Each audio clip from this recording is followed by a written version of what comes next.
En Tanzanie, les importations des biens et services ont diminué à 9 867,7 millions de dollars contre 10 043,7 millions de dollars au cours de la période correspondante de l'année 2020, avec une baisse significative des paiements de voyage, des équipements de transport et des matériaux de construction. Selon la revue économique mensuelle de la Banque de Tanzanie, les importations de pétrole, qui constituaient 18,4% de toutes les importations de marchandises, ont légèrement augmenté d'1,3% pour atteindre 1 576,7 millions de dollars américains.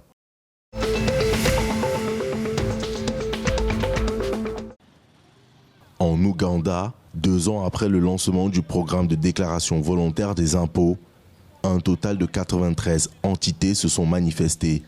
Les statistiques partagées par l'autorité fiscale ougandaise indiquent qu'un total de 29 milliards de shillings de revenus a été généré au 1er juillet de cette année grâce au programme. En vertu de ce programme, un contribuable qui fait une divulgation volontaire à l'organisme fiscal peut conclure un accord avec l'organisme pour payer l'impôt manquant. Ainsi, il ne sera pas tenu de payer des intérêts ou une amende.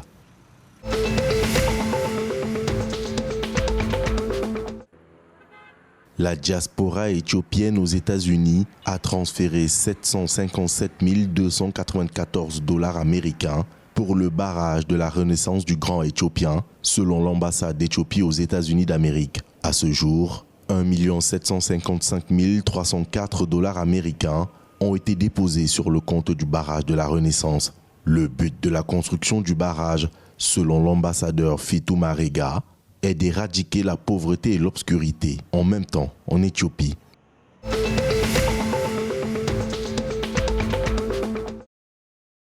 Le Rwanda a salué la contribution du port de Dar es Salaam à sa croissance économique.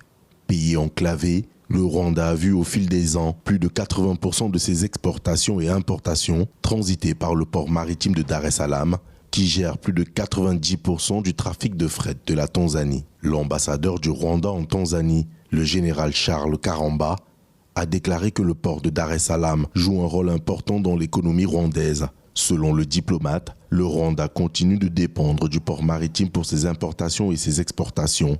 Le Rwanda enregistre environ 1 million de tonnes de marchandises au port par an, selon les chiffres de la Tanzania Port Authority.